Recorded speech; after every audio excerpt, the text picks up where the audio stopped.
What's going on, my PT peeps? My Walking Dead family, my fighters. I'm One Eye Bry, also known as PT. You don't know if I'm winking or blinking, but I'm definitely thinking about Tales of the Walking Dead Season 1, Episode 2, Blair and Gina, and it's definitely up there as one of, if not the worst episode in the Walking Dead universe. Spoiler warning for all things Walking Dead, Tales of the Walking Dead, obviously, because that's what we're going to talk about. Review, recap, breakdown, but ultimately, is it the worst episode? Please let me know in the comments if you have seen it. If you haven't seen it yet, watch it. Let me know. Post your comments below. Now, the episode is all about the Circle of Trust insurance company, where Blair is the, owner or manager of this company, and Gina is the receptionist. Blair hates Gina. Gina hates Blair. And it basically turns into a Groundhog Day episode where the same thing is repeated over and over and over and over again until they figure out what they need to do the right way.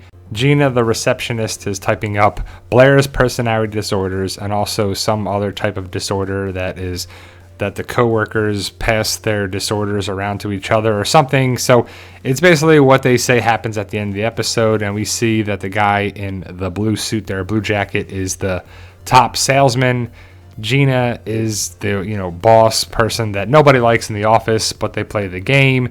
Gina is going to go with her fiance to Jekyll Island. That's actually where they shot the oceanside beach scenes, which was kind of funny. And she leaves, and the episode is going and going, and it's basically going along. You're like, okay, where's this actually going? And it's okay. It's supposed to be a comedic episode. They get an A for effort, but it's just crap. I mean, it's just like, man, this episode sucks. And the cars are lined up to get gas. It's a terribly small gas station. Like, look how small this gas station is. Gina ends up going here. Blair is with her fiance to get gas. And his name is Brian, by the way. But you see that Blair is looking at her cell phone, the dying brain, talking about what to do there. And I guess it's talking about the zombie apocalypse in general. And it's the start of the zombie apocalypse. She talks about the CDC is right down the street. And it's kind of cool. It had potential to talk about the start of the zombie apocalypse with different people. It would be different for a lot of people. And I've said this time and time again, where the zombie apocalypse starts is different for everybody. Where were you when this happened? What it would be? And Parker Posey and Jillian Bell do a good job, but it's too much of the same. They go to the gas station. This happens. They go back to the gas station. This happens. The tanker comes back to the gas station to fill up the pumps so people can get gas and move along.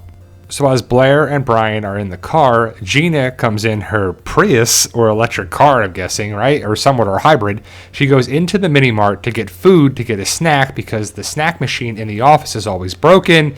And it just basically turns into Blair and Gina have problems with each other. They die, come back to life as Groundhog Day like it didn't happen. And you don't know that early on. Like, it's like, okay, this is pretty good. Well, it's kind of slow, but where's it going? And it's a 46-minute long episode of the same thing over and over and over again. I don't know about you, but it's annoying. This isn't Bill Murray's Groundhog Day episode like it's supposed to be funny. It's a Walking Dead crappy version of it. But like I said, Gina goes into the convenience store, doesn't buy anything. Blair sees her, yells at her. Blair fires Gina. Gina gets blocked in the parking spot, like it's not even, she parks weird. She has a shotgun in her car, goes and gets it, wants to steal the oil tanker or gas tanker. There's a Homeland Security person next to Blair. Walker is in the car of this lady that drives into the mini mart that's bit on the neck, and I guess it's the person's husband. They watch on as the walker reanimates inside the car and bites the woman who was driving the car. And it's, okay, it's the zombie apocalypse. This is what happened. But it happens over and over and over again, the same sequence, until they figure out what to do. Groundhog Day, right? So it's annoying over and over again watching the same thing over and over. It's like watching the same episode over and over and over again. And that's what it feels like.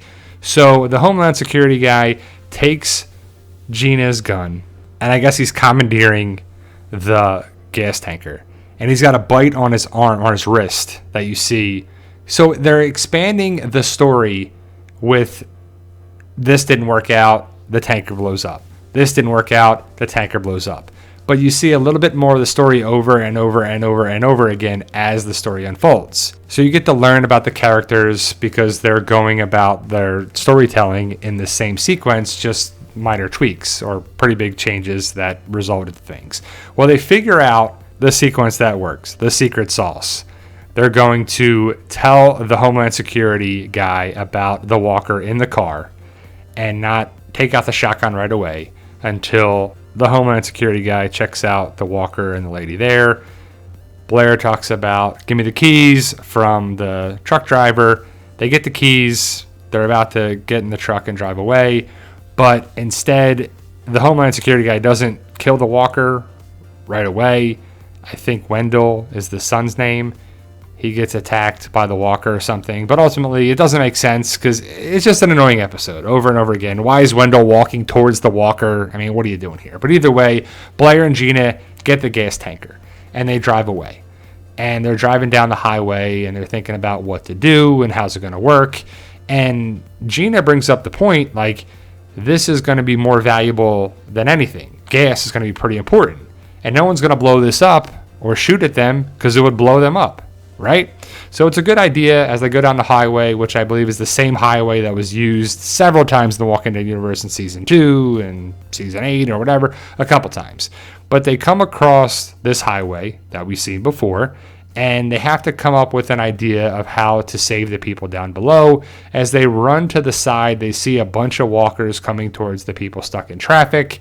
And it's cool to see some prior, filming locations, which is always good to see. And this is Atlanta, so it makes sense. Or does it? Because is that supposed to be in Virginia or not, right? Because this was supposed to be around where the Saviors are and Dwighty Boy. So, but again, it's fine. It's just filming locations. It's not a big deal. And if we're going to get caught up in that, then we're going to probably be disappointed. But again, the walkers are coming. Look at all the walkers back there coming towards the people stuck in traffic. So Gina comes up with the idea to use the gas to dump it down below and set the stuff on fire. For what reason? I don't really know. What's the point of this? Really, what's the point of this episode? Because it just doesn't fit the criteria of the show or the continuity of the show where you die, come back to life as a walker. There's no like, hey, you wake up in the office and start over again. And why would you turn it on like this until the hose was in place? You're getting gas all over the place. You're stepping all over it. So again, they're dumping it all over the traffic right here, or the overturned cars, the accident. And then they have to light something on fire. And eventually they light this, scarf thing and drop it, and there's a big explosion. I mean, the explosion budget for this episode is pretty high. And it's pretty funny just to think about this episode that somebody wrote this and thought this was a good idea to be like, let's have a satire or something that's totally out of the ordinary for what we want. And I'm interested to see if you guys like this episode or not. Again, if you haven't seen it, definitely watch it and let me know in the comments. But as Gina and Blair are looking down, like they did some great deed, like they saved people. Walkers are getting on fire. You just lit some traffic on fire. Like, great. You didn't do anything heroic or that great at all, but this is what they had to do. So as the walkers are on fire and the fumes are coming up and the fire is raging on, Blair and Gina decide to turn around, not turn off the gas by any means, not get back into the truck and drive away. They're just gonna walk away slowly like they're in an 80s action movie. And what happens? Cue the explosion. Right? It reminds me of the lady from Christmas Vacation when she goes flying and the rockets red glare. Like, it just reminds me of that. And I think it was a good idea in theory, but if we're watching Tales of the Walking Dead with The Walking Dead the name, you can't just throw curveballs in what we're expecting. You can't just throw in new stuff that just changes things. It's just not going to work, and those are definitely stunt doubles. But it's just something that doesn't work on multiple levels. As I was watching it, I'm like, man, this is terrible. And there's been some bad episodes on The Walking Dead and Fear the Walking Dead for sure, and World Beyond, and they just can't get these spinoffs right. I mean, I did like Season 1, Episode 1, and in Season 1, Episode 3 is going to be the Alpha episode, so hopefully it gets better with stuff there. But man, this was just like a waste of time, a waste of an episode, waste of energy, budget, acting. Just what were you thinking here? I guess the best part of this stuff is the hairdos here after the gas truck exploded, and just look at the singed hair. It just looks like a bad 80s music video. So that's basically the episode in a nutshell. My review, my recap, and as Blair and Gina still alive, walking away from the gas truck that they stole to do something pretty stupid with it. Let me take a selfie, and she takes a picture of Blair, and they walk down the street. So 2 episodes, 2 people survived. Evie and Joe survived the first episode. Blair and Gina survived the second episode. So they're both still alive. Not sure if we'll see them again, but if this is going to be the episode type that they're in, it's a big waste of time too. So right now, I'll give the first episode, season 1, episode 1, Joe and Evie, watch it. Second episode, I guess you got to watch to see what it entails, but it's a waste of time. It's a waste of 46, 47 minutes.